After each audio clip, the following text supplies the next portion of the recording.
haleluya, twongere haleluya, twongere haleluya.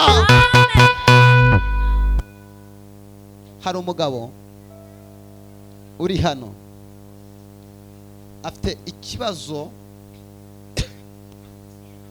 mu mpyiko yiwe, afite ikibazo cy'impyiko aze hano.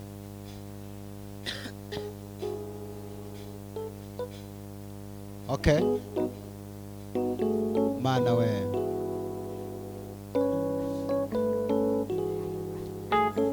tuzamura icyubahiro.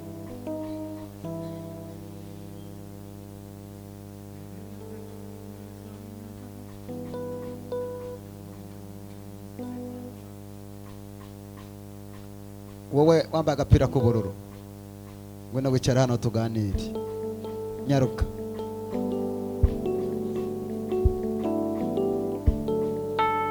Fata agatebe, bakumpere mikrofone. Mwihangane nakoze amasaha maremare. Egera hano, gabanyaho gatoya, gabanya. Waturutse he? Sirutunga. Ninde wakuraritse? Nakubonye kuri YouTube. Waje ngo ngusengera Imana? Yego, no kwa gatanu nari impari. Nigeze nguhanurira se? Oya. Urashaka nguhanurire?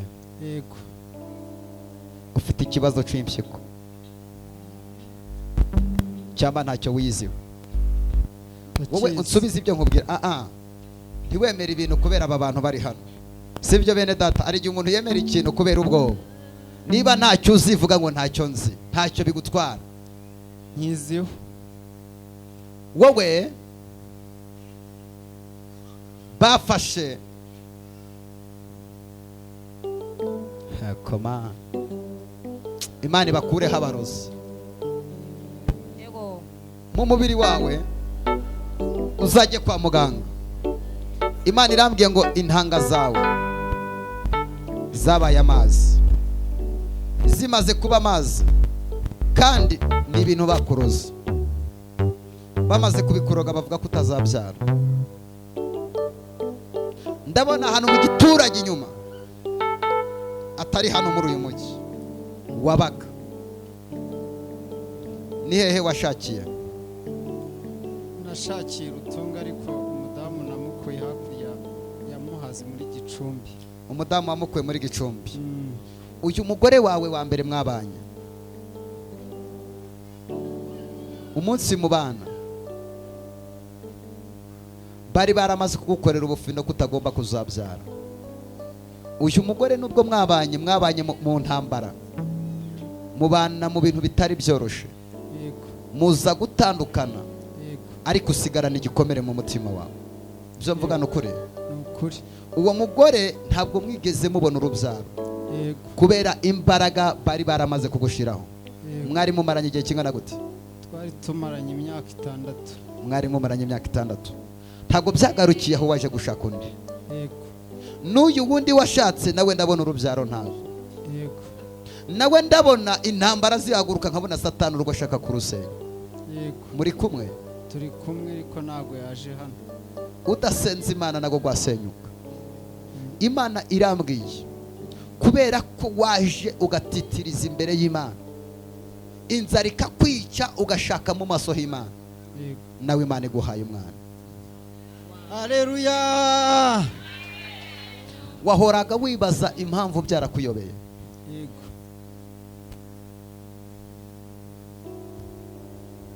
Intanga zawe zamaze kuba amazi. Yego. Icya kabiri, uhorana inzozi mbi z'abantu bapfuye baguhamagara. Yego. Ndabona hari tuntu wakoraga tw'amaboko natwo twarahombye. Yego. Imana irambwiye igiye kuguhemba umwana. Icya kabiri, haleluya,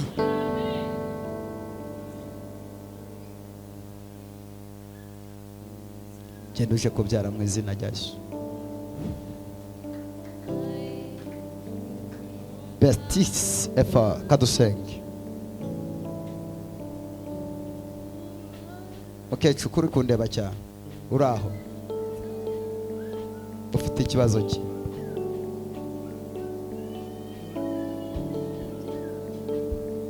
bure icara aho ngaho mushyira agatebe ufite ikibazo ki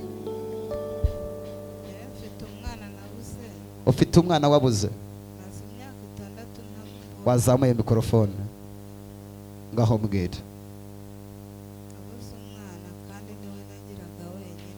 wabuze umwana niwe wagiraga wenyine Maze imyaka 6 ntamubona. amazi mufashe mikorofone ab'inyuma muramwumvara ngo vuga ikibazo cyawe Jewe nabyaye umwana. wowe mufashe wowe yirekure bagufashe ngo tubwire Nabyaye umwana umwe none maze imyaka 6 ntamubona. wabyaye umwana umwe none umaze imyaka 6 utamubona byagenze gute Hari umuntu wamumbazaga ngo kuki aza ntaze kumusura. Ubwo rero aje kabiri kuko yajyaga aca inshuro hanze. Aje kabiri mwoherezayo. Ubwo rero yaraje arara mu nzu yindi nari mfite itarasenyuka. Ubwo rero yaragiye burundu. Kandi nta kibazo twari dufitanye. ntabwo urongera kumubonaho Nta n'amakuru yanjya numva. utuye he Ntuye mu Mutara Nyagatare Rukomo.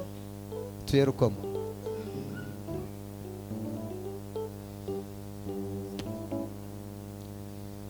urashaka tukusengere aboneke bigenda gute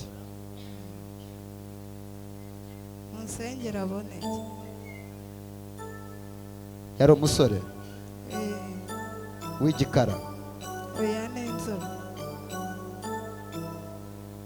ko ndi kubona asa yarabaye igikara Ubwo ntabwo mbizi ariko ubundi yari inzobe. yari inzobe none se umuntu witwa Habimana uramuzi Ndamuzi nyine niwe.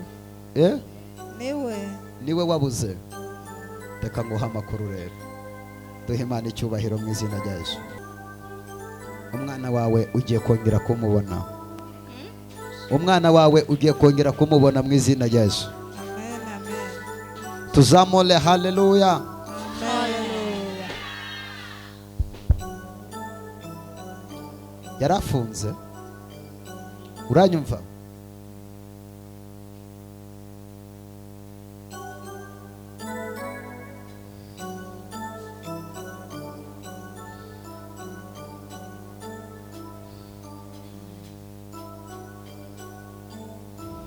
nugera mu rugo